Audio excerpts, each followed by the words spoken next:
Are you tired of putting in all the effort but not seeing the results you want? Are you constantly asking yourself, am I training the right way? If you're like me and you want to get faster and you're training more and harder than ever, but you're not seeing the results you expected, maybe you've been told that training at race pace is the key to getting faster. But what if I told you that could be one of the biggest mistakes you're making? In this video, we're going to delve into some of the misconceptions about training and why certain approaches might actually be holding you back from reaching your full potential. We'll uncover what running too fast in training runs can actually do to you, but it's not about the individual sessions themselves. There's one key element that plays a crucial role in allowing your body to adapt and improve. We'll discuss why it's a non-negotiable when it comes to running injury-free and maintaining consistent progress. If you're finding that you're always tired or fatigued, or perhaps you're getting slower and slower, or maybe you're constantly fighting injuries, then this is the video for you. We'll also uncover the secrets to smarter and effective training, and let's be honest, it's time to stop making mistakes and train smarter. On that note, Brad, how on earth are we supposed to know if we are training the right way? We often hear, I want to run faster. I'm training more and harder than ever, but still not getting any faster.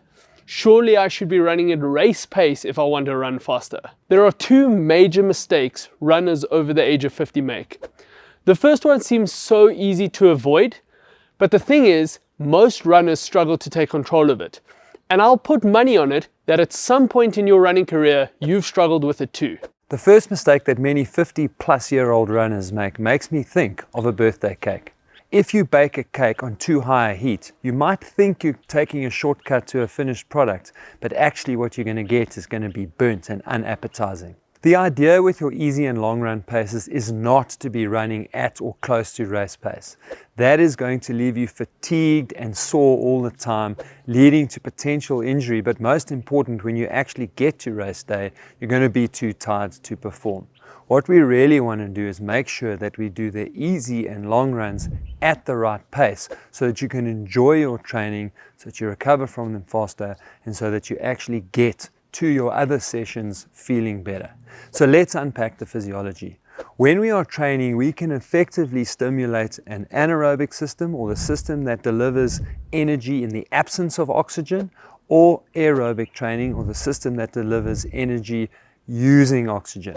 Now, the real difference between these two systems is that anaerobic metabolism relies almost exclusively on carbohydrates, which is a very small store within our body. In fact, if we are at moderate intensity, it'll use up all the carbohydrates in your body in roughly an hour and a half to 2 hours maximum.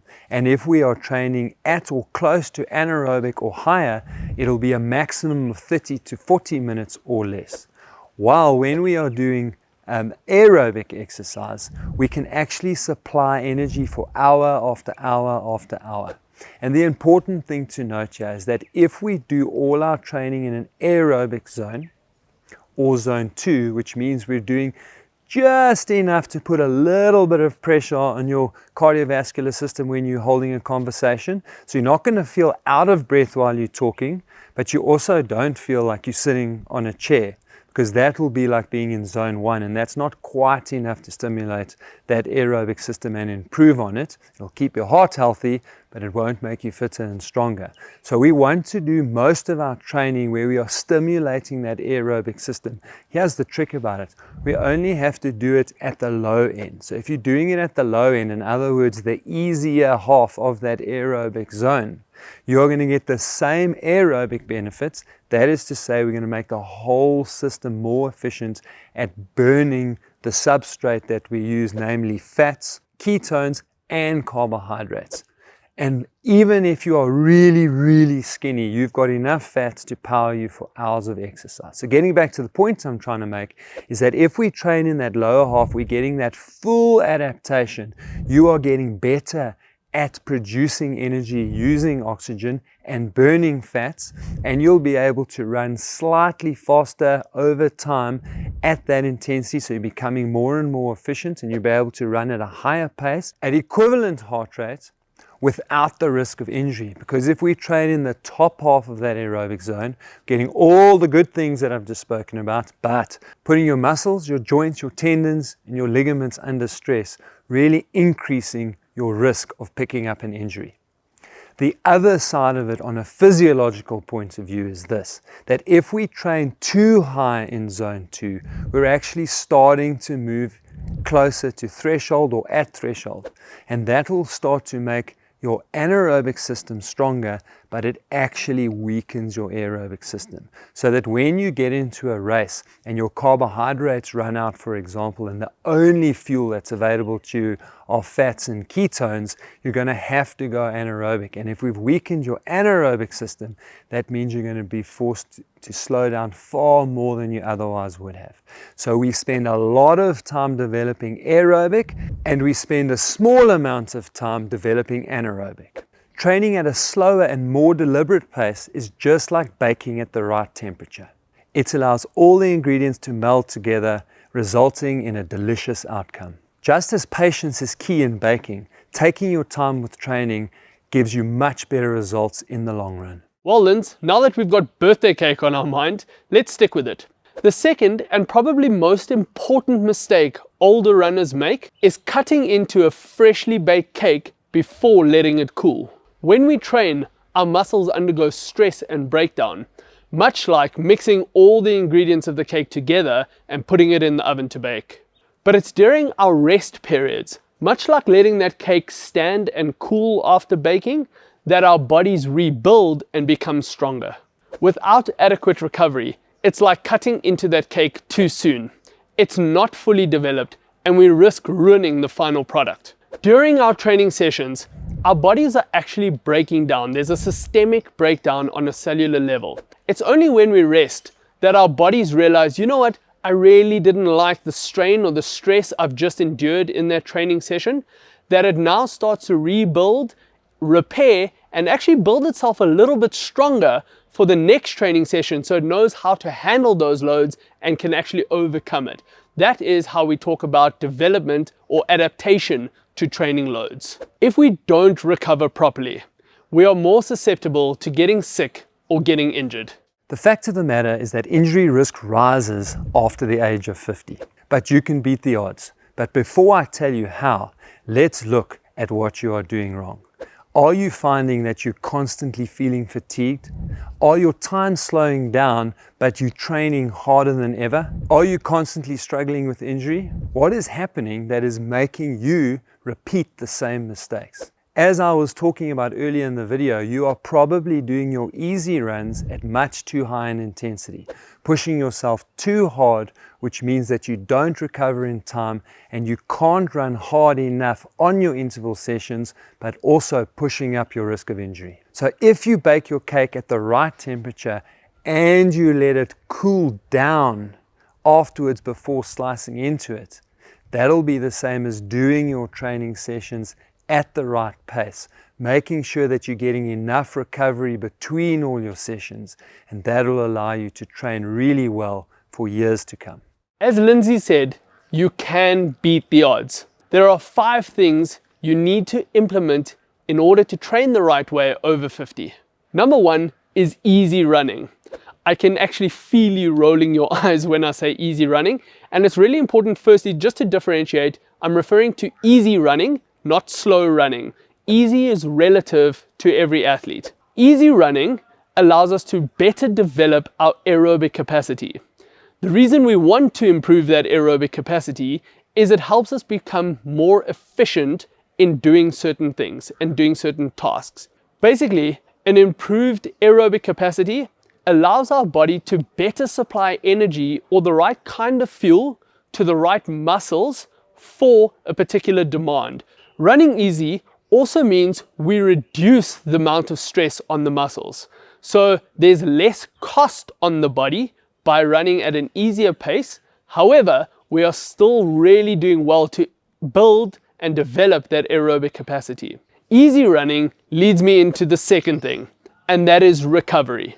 By really allowing our bodies to rest and recover appropriately, as I touched on earlier, it's then that the adaptation happens and us building a little bit stronger for the next training session. Imagine for a moment, every time you do that training session, there's that systemic breakdown of our muscles and of our cells, and that decreases our performance because now we've broken down, we're fatigued, we're tired. By allowing enough recovery before adding the next training dose on, we've built a little bit stronger. The next training dose happens. Again, natural breakdown. We recover. We do the next training session. And ultimately, what we're going to get here is an upward trajectory of a graph where it's constant building, constant progression. If we're not recovering well enough, so again, the systemic breakdown, we haven't allowed enough time to recover before we get into our next training session. There's a continued breakdown. We haven't allowed the body enough time to build that little bit stronger. Now it breaks down again. We recover, but not quite enough. We get into the next training session, high intensity training session. We break down even further. And now we've got this downward trajectory on this graph, which ultimately puts us at a really high risk of getting sick or getting injured. Number 3 and 4 really are the glue that hold the entire training structure or training block together. Without them, you are most likely to not hit your running goals and potentially quit running altogether. Number 3 is strength training. As we age, our muscles or our cells really lose elasticity. They're not quite as pliable, so we tend to tighten up and actually regenerate at a relatively alarming rate as we get older. Over the age of 30, that rate of degeneration or loss of muscle mass actually happens quite quickly. It does sound doom and gloom, however, it can be reversed and definitely slowed down just by adding the strength training component. This really for us is a non-negotiable. There are 2 main reasons why we want to be doing the strength training. Firstly is from an injury prevention point of view. It helps prepare the muscles, tendons, ligaments, and joints to handle the kind of training load that we are constantly and repeatedly putting our bodies through. And this allows for improved fatigue resistance. This fatigue resistance means we are able to recover better and get back to the next training session and really reduce the risk of us picking up those niggles and injuries. The second reason for the strength training is actually more performance focused. If you struggle with alignment, so alignment of the legs, so just imagine for a second things like weak glutes, weak quads, your hips drop. So we've got a misalignment in the hips. With a misalignment in the hips means our knees and our legs dive inwards slightly as we run and we're trying to put force into a forward motion.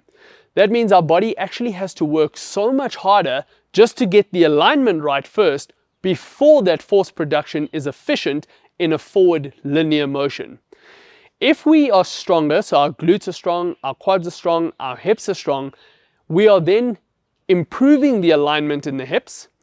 That means we don't have to actually work quite as hard to get that alignment right. We can really focus our energy in force production in a forward linear motion, which really makes us more efficient and as a result is going to make you run faster.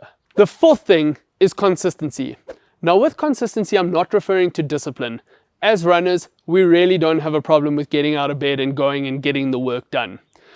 It's more about putting all of these puzzle pieces together as much as possible, as often as possible, that really allows us to train week after week, month after month, and continue to build without the breakdown of potential illness and injuries. The next thing that needs to be implemented is pretty much a game changer when it comes to your running performance. It can make or break your training sessions or your race day strategy. Click on the video on screen now to find out exactly what it is.